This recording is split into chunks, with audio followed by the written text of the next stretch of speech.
Bonjour, bienvenue à toutes et tous. Merci de nous rejoindre à nouveau ici à Avrier, au cœur de notre région, pour un nouveau débat consacré aux élections législatives. Le premier tour, c'est dans très exactement 10 jours, désormais, le 12 juin prochain. Et ce soir, nous nous intéressons à la Loire-Atlantique à travers 2 débats. L'un consacré aux circonscriptions nantaises et aux enjeux dans la métropole. Ce sera d'ici une trentaine de minutes. Et dans un instant, Saint-Nazaire, dans une circonscription historiquement de gauche qui avait basculé dans le camp macroniste en 2017. Des débats que j'ai le plaisir d'animer ce soir avec Nicolas Crozel. Bonsoir Nicolas. Bonsoir Virginie, bonsoir à tous. Vous êtes journaliste à France Bleu Loire-Océan. Mais avant ce premier débat consacré donc à la circonscription de Saint-Nazaire, la 7e de Loire-Atlantique, je vous propose un focus sur la situation politique du département de Loire-Atlantique. Il est signé Vincent Reynal et Céline Landreau.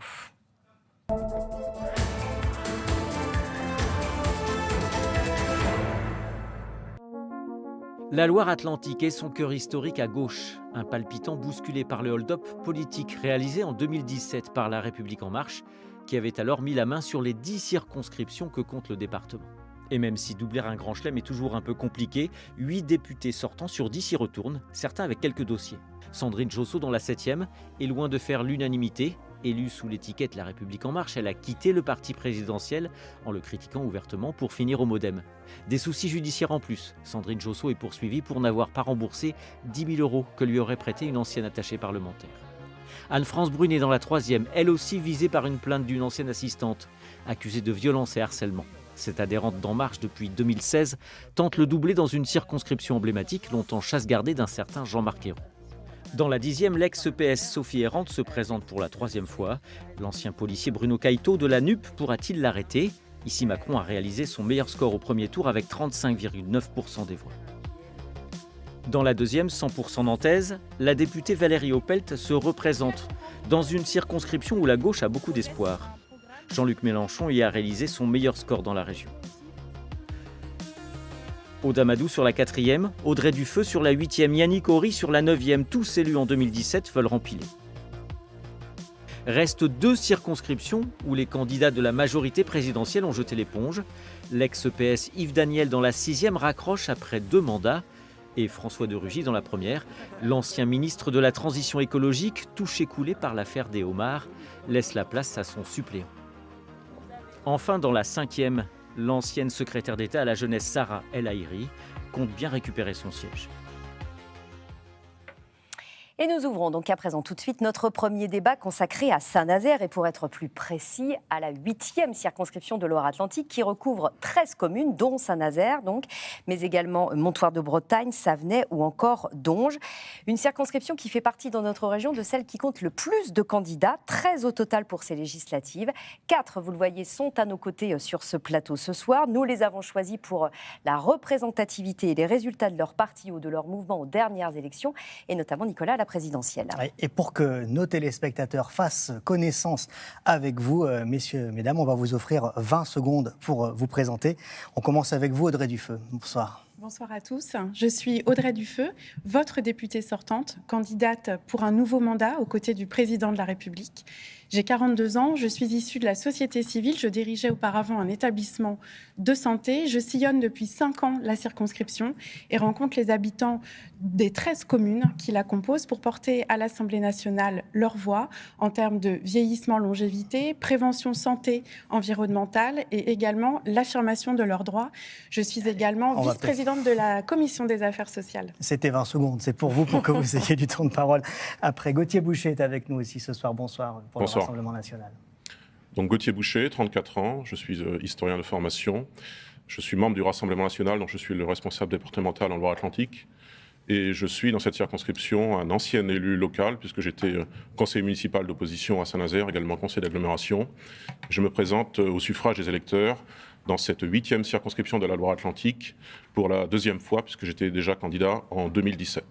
Et Xavier Perrin est aussi avec nous. Bonsoir, Monsieur Perrin. Bonsoir, je suis né à Saint-Nazaire, je suis un homme de gauche. J'ai eu sur ce territoire un parcours d'engagement professionnel, associatif, syndical. Ce parcours m'a amené à travailler avec le sénateur Yannick Vaugrenard, puis à devenir élu local auprès de David Samzin. Il y a un fil rouge. Le maire de Saint-Nazaire. Le maire David Samzin. le maire de Saint-Nazaire.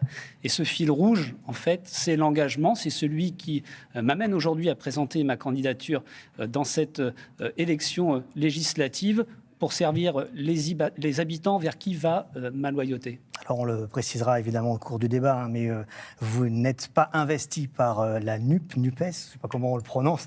C'est Mathias Tavel qui est également avec nous, qui a l'étiquette de cette union de la gauche. Bonsoir à vous. Bonsoir, oui, Mathias Tavel, je suis conseiller régional de notre région des Pays de la Loire et je suis l'un des rédacteurs du programme de Jean-Luc Mélenchon pour la mer et pour l'économie maritime.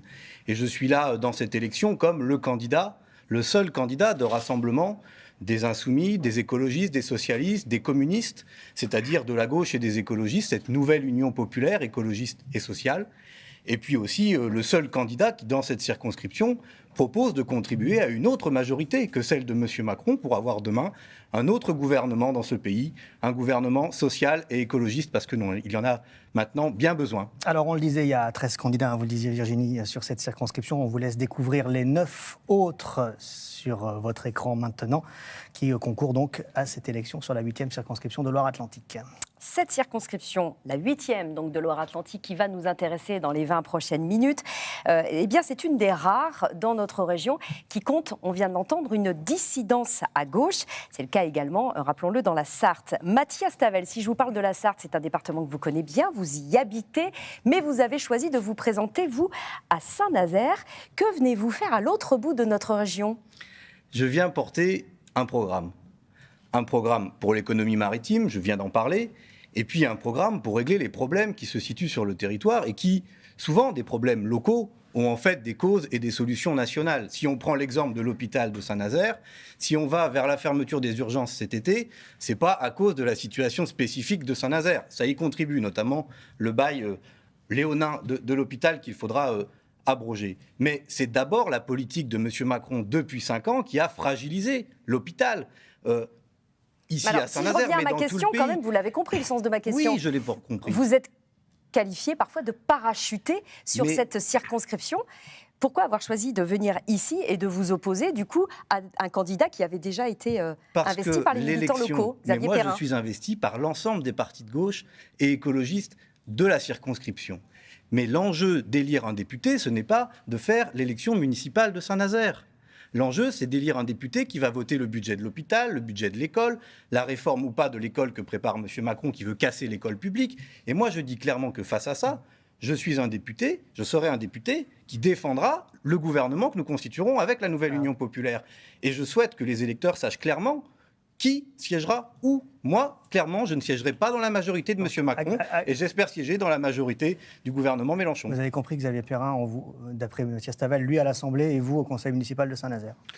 Oui, je n'ai pas bien compris la référence à la succession de David Samzin à la mairie de Saint-Nazaire. Je pense que Mme Dufeu n'a pas dû la comprendre non plus et je ne vois pas ce qu'elle vient faire dans ce débat. Dissidence, c'est probablement le terme technique. J'ai absolument du mal à me reconnaître dans ce mot puisque j'avais commencé ma campagne il y a de longues semaines, que j'ai fait le rassemblement, que j'ai fait l'union. J'ai autour de moi des communistes, les socialistes, j'ai des écologistes, par exemple Claire Tramier qui est ma suppléante, qui est maire de Lavaux, qui est première vice-présidente du conseil départemental. J'ai les radicaux de Jo. Pour vous incarnez la vraie gauche de Saint-Nazaire ? C'est quoi la vraie gauche ? Moi, aujourd'hui, j'appartiens à une gauche qui travaille ensemble à Saint-Nazaire dans les collectivités depuis longtemps, avec des gens qui se connaissent, qui se ressemblent et qui se rassemblent et qui arrivent à porter des politiques publiques, notamment sur le pouvoir d'achat, notamment sur les politiques industrielles et qui fonctionnent. Et je suis le candidat de cette union et de ce rassemblement qui aujourd'hui Donc compte... chacun candidat de l'union. Vous siégerez avec qui demain à l'Assemblée nationale, M. Perrin ? Avec qui vous siégerez à l'Assemblée nationale, M. Perrin ? On va peut-être entendre Audrey Dufeu. Véritablement à ce qu'est une élection législative et ce qu'est un député. Parce que voilà, on entend les guerres individuelles parce que finalement la France insoumise, là on est 4 autour de la table. D'ailleurs, je suis la seule femme, je tiens à le préciser. On est 4 autour de nos pupitres. On a un projet de France insoumise qui surfe sur la colère, qui attise et qui en plus dit des mensonges qui par un projet qui n'est pas quantifié, qui n'est pas budgété. C'est tromper les Français. On a un projet qui est quelque part un peu individuel de Xavier Perrin, qui certes se présente contre dissidence de News, mais au final qu'est-ce qu'il fait? Il défend son précaré sur un territoire très local. Ce n'est pas ça être député, et ce n'est ni comme le Front National porté par M. Boucher, de naviguer sur la haine, le rejet et le repli sur soi. Moi, ce que je propose, encore une fois, pour ce nouveau mandat, être aux côtés du président de la République aujourd'hui, c'est porter un projet national, être dans la majorité, avoir l'oreille attentive des ministres et défendre sa circonscription. Un projet ambitieux, tourné vers l'avenir et pas tourné vers le passé. Alors, dans un votre projet circonscription, budgété Audrey et Dufeu, sincère. c'est la circonscription où Emmanuel Macron a réalisé son plus mauvais score dans notre département, enfin dans le département de Loire-Atlantique. Ça veut dire quoi? Que sur un territoire comme Saint-Nazaire, il n'a pas su parler aux classes populaires? Un score identique à 2017. Les classes populaires, vous savez, elles ont envie justement qu'on leur parle d'un vrai projet politique et pas des guerres d'étiquettes politiques. Les classes populaires, moi je le sais, je viens des quartiers, j'y ai grandi. J'ai grandi avec des discussions politiques autour de la table. C'est possible, bien évidemment. Il faut arrêter de stigmatiser les classes populaires. Elles veulent quoi? Un retour au plein emploi. On l'a fait depuis 5 ans et on va continuer encore à renforcer tout cela. Une protection sociale importante. Le quoi qu'il en coûte l'a démontré. On est aux côtés des classes populaires. Vous allez envoyer les gens au travail jusqu'à 65 ans. C'est ça le projet que vous avez pour les classes populaires? Tout ne tourne pas non plus autour de Saint-Nazaire. Monsieur Tavel ne peut pas savoir. Vous allez faire la retraite à 65 ans, c'est ça votre projet pour les classes Excusez-moi, messieurs, dames, il y a une personne qu'on n'a pas encore... C'est pas sérieux, la retraite à 65 ans, c'est pas pour les classes populaires, Madame Dufeu. Il y a une personne qu'on n'a pas encore entendue, Madame Dufeu, c'est Gauthier Boucher pour le Rassemblement national. Quel va être votre credo, vous, sur ces 10 derniers jours de campagne, dans une circonscription où Marine Le Pen est arrivée en tête dans certaines communes et où elle réalise un score quand même important? Son 3e meilleur score du département, 20,3%, Marine Le Pen. 4e, pour être honnête, mais 20% des voix, effectivement, au premier tour de scrutin pour Marine Le Pen. Notre credo, c'est naturellement de parler des véritables enjeux, notamment ici des enjeux industriels et environnementaux. Je ne doute pas que notre débat en fera longuement mention. Donc je voudrais simplement répondre à Madame Dufeu qui fait du candidat du Rassemblement national et du Rassemblement national en général le parti de la haine. Ce n'est pas Marine Le Pen, mais c'est bien Monsieur Macron qui a qualifié les Français de Gaulois réfractaires, qui a expliqué que certains Français étaient quelque chose et que certains autres n'étaient rien. Il n'y a aucune haine de notre part. En revanche, dans votre politique, notamment votre politique vis-à-vis des services publics, il y a eu beaucoup de mépris pour ce qui a été durement acquis par des décennies, même des siècles, en réalité 2 siècles de lutte sociale. On voit bien, pas du tout. On voit bien les lignes de fracture qui étaient déjà celles, Monsieur Emmanuel Macron, durant l'entre-deux-tours de l'élection présidentielle en 2022. On voit bien les lignes de fracture qui étaient déjà celles de la présidentielle, mais j'aimerais qu'on s'intéresse à présent à la réalité de votre circonscription, donc celle de la 8e de Loire-Atlantique. Je n'ai pas voté pour la macroniste. Une circonscription, Monsieur Boucher, qui fait partie des plus industrielles, vous le savez, de notre région. On va essayer de faire un débat ensemble? Merci. Une circonscription qui fait partie de celles qui comptent le plus d'industrie dans notre région, avec des fleurons. On les citera dans un instant, c'est bien sûr Airbus, les chantiers de l'Atlantique, mais je voudrais qu'on s'attarde sur un de ces fleurons, et cette première en France, c'est le parc offshore qui a donc vu le jour, qui est en train d'être monté au large de Saint-Nazaire. Marine Le Pen, Gauthier Boucher est contre les parcs éoliens. Est-ce que ça veut dire que vous pouvez dire aux électeurs de votre circonscription que ce parc qu'on voit en image ici, qui est en train de se monter, qui sera terminé à l'automne, si vous êtes élu député, vous demanderez son démantèlement? En tout cas, on demandera l'avis des populations, ce qui n'est jamais fait, ou presque. Dans le cadre de référendums locaux, il serait intelligent et même essentiel que les populations, sur des sujets industriels de cette ampleur, qui ont des impacts environnementaux forts, aient leur avis à donner. Mais vous ne pensez pas que ça fait la fierté des habitants de Saint-Nazaire d'entendre dire que c'est chez eux qu'a lieu cette première en France? En partie, oui. Et c'est pourquoi ce sont des sujets complexes. Nous avons nous-mêmes beaucoup d'électeurs qui sont ouvriers industriels et qui, en ce moment, construisent les éoliennes. Alors, je ne dis pas cela parce qu'ils construisent les éoliennes, mais tout de même, il est étonnant que sur ce sujet, ou sur un sujet comme la zone du Carnet, par exemple, on ne demande jamais l'avis des populations et que ce soit sans arrêt le macronisme au sommet qui décide seul et sans consultation. C'est faux, Monsieur Boucher. Il y a eu une consultation. En plus, vous le savez très bien. Le champ éolien est heureusement on a bien vu ce que vous avez revalorisé avec une Madame, programmation de la consultation sur Notre-Dame-des-Landes de l'énergie. Laissez-moi terminer. Merci. Concernant les éoliennes, moi, je suis très fière que mon territoire va être le premier en tout cas, pour commencer à déployer les éoliennes. Et Monsieur Boucher, lorsque vous dites on va démanteler les éoliennes, qu'est-ce que vous dites à vos électeurs?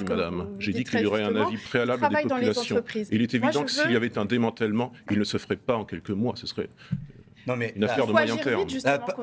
Allons au cœur du débat sur la transition énergétique. Est-ce que les règles du débat, c'est de s'interrompre sans vous distribuer la parole? Parce que si ça doit être... Enfin, Monsieur Tavel, je vous trouve extrêmement agressif. N'ayez pas peur de la démocratie. Nous avons tous le droit ici d'être candidats. Donc, si vous pouviez nous laisser développer nos propos...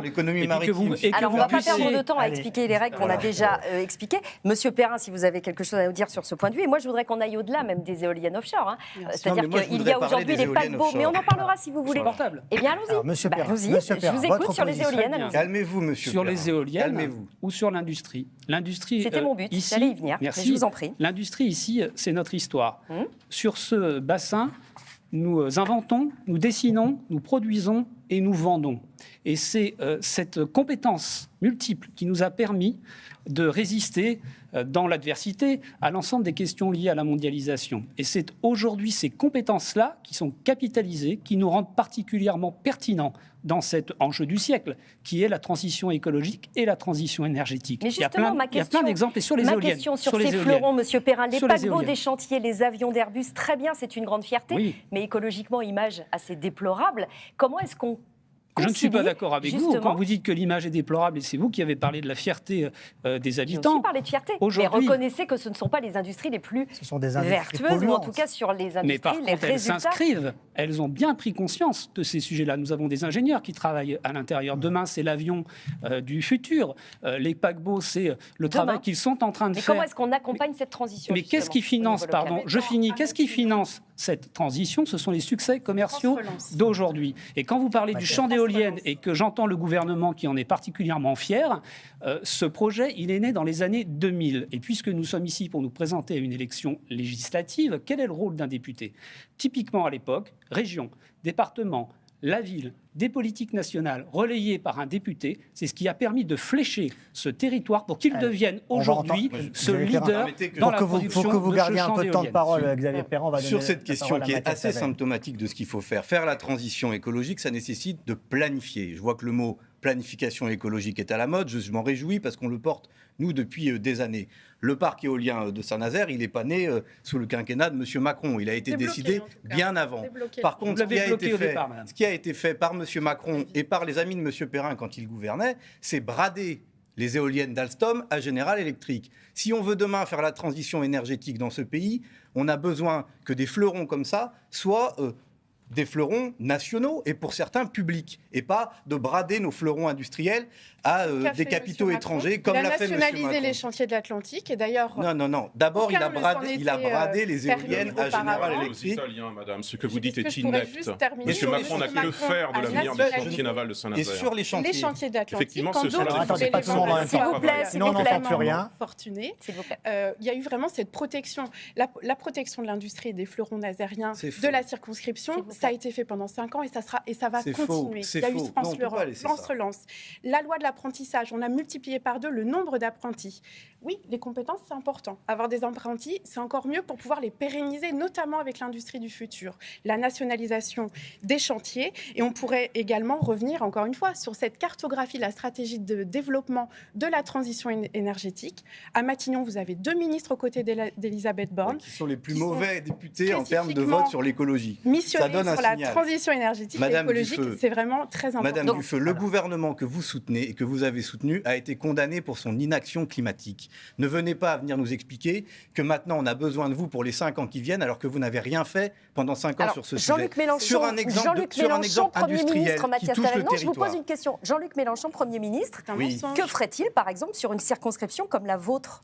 Très clairement, nous gardons le capital public des chantiers, nous engageons une planification de développement des énergies renouvelables maritime, mais aussi sur tout l'axe de l'estuaire. On voit qu'il a fallu que les salariés, par exemple, de Cordemais, même si c'est juste de l'autre côté de la circonscription, se battent, y compris contre le gouvernement, contre leur direction d'EDF, pour porter un projet de reconversion de leur centrale. C'est-à-dire plus d'éoliennes terrestres aussi ? Ça veut dire de l'éolien en mer, à terre, ça veut dire du photovoltaïque, ça veut dire du stockage de l'énergie, ça veut dire de l'hydrogène vert et pas comme on le fait. Et ça veut dire surtout une planification. En amont, parce qu'il y a une entreprise dont vous parlez peu, c'est Airbus, qui est quand même extrêmement présente sur Saint-Nazaire. Est-ce que vous aidez Airbus financièrement, qui a déjà été très soutenu par le gouvernement et l'État, en amont? S'appuyer sur les compétences des salariés pour faire autre chose. Vous avez dans l'aéronautique un mouvement d'ingénieurs de l'aéronautique qui disent nous voulons continuer à faire des avions, mais pas comme ça, pas cela, parce que ce modèle-là n'est pas soutenable écologiquement.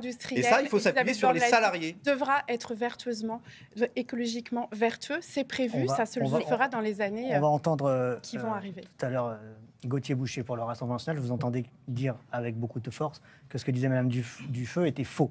Alors expliquez-nous sur quel point concrètement vous contestez ce qu'elle vient d'affirmer. Oui, parce que Madame Dufeu affirme que le président Macron a pratiquement sauvé les chantiers navals de Saint-Nazaire. C'est vrai. Alors qu'en 2016-2017, Monsieur Macron, ministre de François Hollande, ami de Xavier Perrin, mais aussi un petit peu de M. Tavel, qui avait voté pour lui en 2012. Au second tour de 2012, vous avez bien voté François Hollande. Avancez, Gauthier Boucher. En tout cas, cas, remonter à 92, si vous voulez. Monsieur Macron n'a en rien sauvé les chantiers navals de Saint-Nazaire. Il a pratiquement acté leur revente à l'Italie en 2016-2017. Et c'est le Rassemblement national, Front National à l'époque, qui au contraire a demandé depuis 2012 la nationalisation totale. Donc vous êtes satisfait des chantiers navals de Saint-Nazaire. Vous êtes pour un statu quo? Objectivement, nous sommes plus satisfaits. Moi, je suis satisfait de la manière dont aujourd'hui ce fleuron français, l'actionnariat, ce problème par ailleurs du travail détaché. Le fleuron français, aujourd'hui, c'est l'État, à plus de 80%. Vous avez Naval Group qui est entré, puisque nous aurons des projets, le porte-avions et peut-être d'autres projets militaires. Vous avez fait entrer quelque chose que je trouve important. Ce sont les entreprises qui sont sous-traitantes et qui participent à ces réussites. Et vous avez les salariés qui sont rentrés au capital.